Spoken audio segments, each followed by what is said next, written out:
Salut à tous nos amis, salut à tous nos abonnés, salut à tous les amoureux du football. J'espère que vous avez passé une agréable soirée. Alors les potos, moi je suis très heureux de vous retrouver chaque jour pour de nouvelles vidéos. Sachez qu'aujourd'hui nous allons parler de la Ligue des Champions 5e journée édition 2022-2021. Alors les potos, mais comme vous le savez, on s'est dit juste après ceci.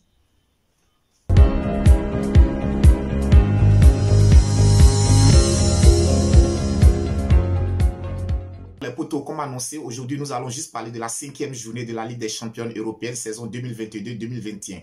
Et tout de suite, nous allons commencer du côté de Stamford Bridge où on a le FC Chelsea qui recevait la Juventus de Turin. Alors, large victoire des Blues de Chelsea sur le score de 4-0. Les potos, aujourd'hui, on a l'impression que toutes les équipes qui jouent contre Chelsea sont faibles. On a l'impression que ce sont des équipes qui n'ont pas le niveau. Mais à vrai dire, c'est parce que ce Chelsea de Thomas Tuchel est trop fort cette année pour tous ses adversaires. Je pense qu'il y a un collectif très impressionnant qui se dégage au niveau de cette équipe du Chelsea FC qui fait qu'elle domine toujours ses adversaires. Et je pense qu'aujourd'hui, le point fort de Chelsea, c'est sa défense. Comme je ne cesserai jamais de le dire, la défense de Chelsea aujourd'hui amenée par un certain Thiago Silva qui est au meilleur de sa forme. Je pense que la sérénité dégagée par Thiago Silva impacte tous ses collègues.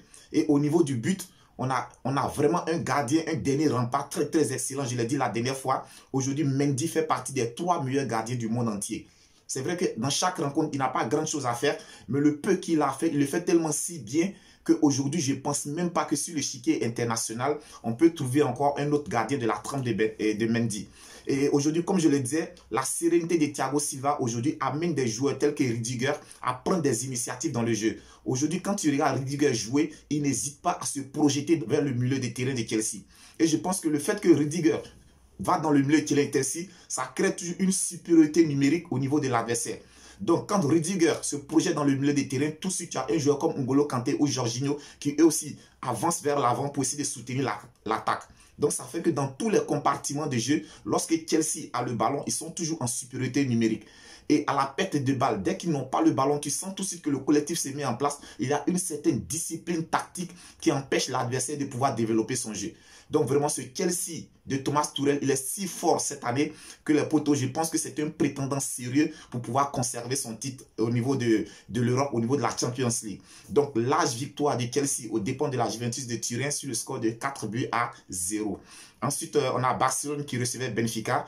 Match nul 0 but partout entre les deux formations. Mais les potos, comme je le dis désormais, ce FC Barcelone de Xavi fait plaisir à voir jouer. Parce que quand cette équipe joue, tu sens de l'intensité. Hier, il y avait de l'intensité, il y avait de l'agressivité positive. Lorsque l'équipe perdait le ballon, tu voyais tout de suite tout le collectif se mettre en marche, essayer de récupérer le ballon qui a été perdu. Donc, c'est ce qu'on ne voyait pas au niveau du FC Barcelone il y a 2 mois de cela. Il y a 2 mois de cela, on ne sentait plus cette agressivité positive, on ne sentait plus ce pressing collectif. Donc, aujourd'hui, on sent qu'il y a un collectif qui est en train de se mettre progressivement. Je pense qu'il faut donner du temps à Xavi. Parce qu'à regarder cette équipe du FC Barcelone jouer hier, vraiment, elle donne plaisir et on sait qu'à l'avenir, elle pourra produire de bons résultats. Et il y a un nom que nous devons retenir du côté du FC Barcelone. Alors, c'est le jeune Demir. À regarder Demir jouer, il m'a fait tout de suite penser au début de Lionel Messi lorsqu'il était au FC Barcelone. Parce que Demir, c'est un joueur qui est pétri de talent. Il est vraiment tellement talentueux. Je me demande pourquoi est-ce que Ronald Koeman ne l'utilisait pas. Où est-ce que Demir était lorsque Ronald Koeman était à la tête du FC Barcelone. Donc, on ne peut pas avoir des joueurs comme Demir, les mettre sur un banc de touche et crier sur tous les toits qu'on n'a pas d'effectif. Moi, je ne comprends pas.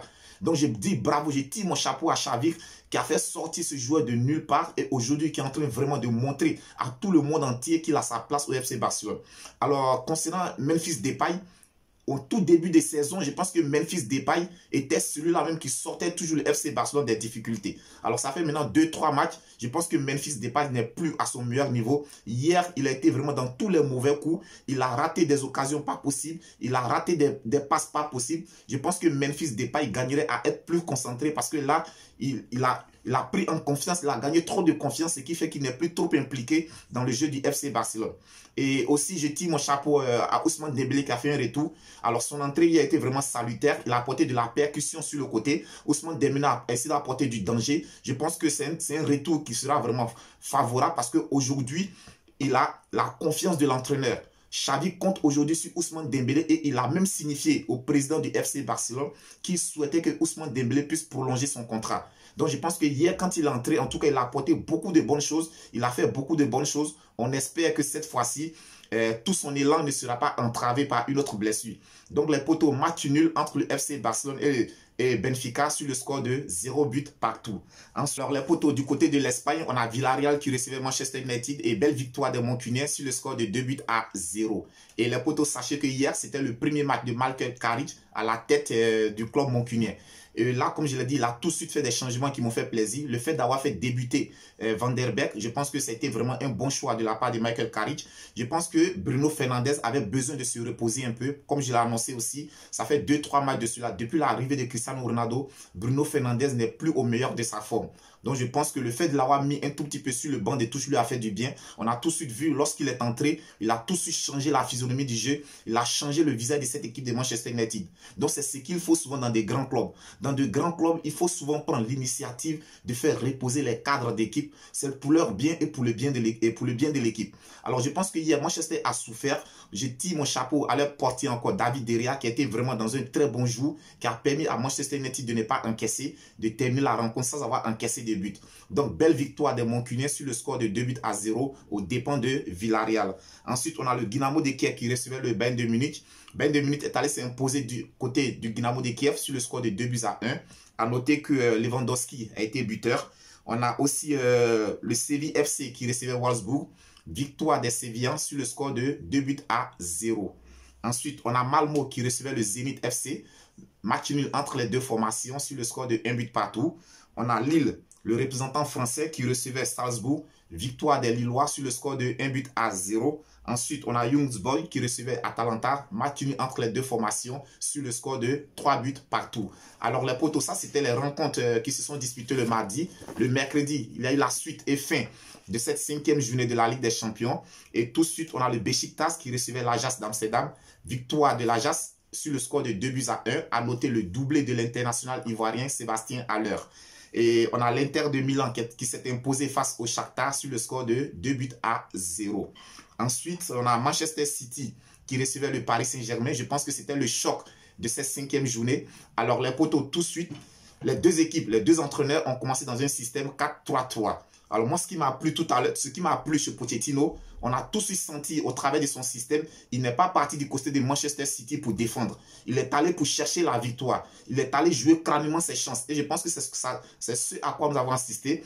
On a vu une équipe du Paris Saint-Germain qui a fait match égal, qui a fait jeu égal avec celle de City. Arrivé un moment, les Parisiens ont même dominé avec la possession de balles. Et moi, cela m'a plu. J'ai senti vraiment une très grosse activité au niveau du milieu de terrain. On a un certain... On a Idrissa Gana Gueye qui était vraiment présent. On a Paredes qui était présent. Herrera. En tout cas, ces trois boys ont vraiment bossé au milieu de terrain. Ce qui a permis à l'équipe du Paris Saint-Germain de faire jeu égal en première mi-temps avec l'équipe de Manchester City. Alors, il y avait vraiment une tranquillité. La sortie des balles, les poteaux, comme je l'ai toujours dit dans le football moderne, la meilleure manière de défendre est d'attaquer. Et c'est ce que les Parisiens ont fait. En première mi-temps, ils n'ont pas eu peur. Ils ne se sont pas recroquevillés dans leur camp comme le font toutes les équipes qui jouent contre Manchester City. Paris a produit du jeu, Paris a développé du jeu, Paris a cru en ses chances. Et je pense que c'est à justice qu'ils ont ouvert le score. Mais par contre, ce qui ne m'a pas plu chez Pochettino, après la blessure de Herrera, je ne sais pas pourquoi est-ce que Pochettino a fait sortir Idrissa Gana Gueye et fait entrer Di Maria. Parce que nous étions à un moment du match où ni Mbappé, ni Lionel Messi ne participaient aux tâches défensives. Donc je pense qu'en ce moment, il n'y avait plus raison de faire sortir Idrissa Gana Gueye qui était quasiment le seul milieu de terrain qui se battait au milieu de terrain, qui récupérait les ballons. Mais dès que Idrissa Gana Gueye est sorti, on a vu qu'il y avait vraiment de la liberté au niveau du milieu de terrain. Alors, les joueurs de Manchester City ont commencé à produire du jeu tel que Rodrigue, tel que Bernardo Silva, ont commencé à plus s'exprimer Gundogan, ont commencé à appuyer leur attaque. Et je tire mon chapeau à Pep Guardiola. Je l'ai dit toujours, les potos, c'est un entraîneur vraiment qui est pétri de talent. C'est vrai que par moments, je le décris, mais il est pétri de talent. Il a su faire les changements au bon moment parce qu'on a vu une défense centrale du Paris Saint-Germain qui n'était pas inquiétée parce que Manchester City ne jouait pas avec de véritables avant-centres. Alors, quand il fait sortir Zinchenko et qu'il fait entrer Gabriel Jesus, on sent tout de suite la panique au sein de la défense centrale du Paris Saint-Germain. Et tout de suite, les effets sont là. Dès que Gabriel Jesus est entré. On a vu une équipe de Paris Saint-Germain qui a commencé à paniquer derrière. Ils ont commencé à faire des erreurs. Ils ont commencé vraiment à ne plus être sereins. Donc c'est là où je tire mon chapeau à Pep Guardiola. Il a su faire le changement au bon moment. Il a su vraiment opérer les changements qu'il fallait. Alors aujourd'hui, quand tu regardes Pep Guardiola, les potos, tu as l'impression que c'est un entraîneur qui se fout de ses adversaires. Tu ne peux pas jouer contre une équipe du Paris Saint-Germain et ne faire qu'un seul remplacement durant toutes les 90 minutes. À part Gabriel Jesus qui est entré à la place de Zizenko, Pep Guardiola n'a plus fait de remplacement. Tandis que de son côté, son homologue a fait tous ces changements. Donc je pense que je le disais le dimanche passé, c'est une équipe qui regorge de beaucoup de talent qu'aujourd'hui, quand elle joue, tu ne sais même pas quel joueur il faut tirer de ses effectifs. Donc très très belle victoire de Manchester City aux dépens du Paris Saint-Germain sur le score de 2-1. Ensuite, les poteaux, on a l'Atlético de Madrid qui recevait le Milan AC. Victoire des Milanais du côté de Madrid sur le score de 1-0. Je peux dire que c'est la première victoire des Milanais dans cette compétition cette année. Donc j'espère qu'ils gagneront le dernier match pour au moins pouvoir espérer disputer l'Europa League. Et ensuite, on a Liverpool qui recevait le FC Porto. Victoire des restes de Liverpool sur le score de 2-0. À noter que l'Égyptien Mohamed Salah a une fois été encore buteur. Et pour terminer les poteaux, on a Bruges qui recevait l'Espic. Belle victoire et large victoire de l'Espic du côté de Bruges sur le score de 5-0. Alors les poteaux, pour terminer, on a le Sheriff qui recevait le Real de Madrid. Les poteaux, on se souvient tous lors du match aller. Sheriff était allé battre les Madrilènes au stade Santiago Bernabéu sur le score de 2-1. Je pense que là, c'était une belle opportunité pour les Madrilènes de se venger. Large victoire du Real de Madrid sur le score de 3-0 sur la pelouse du Sheriff.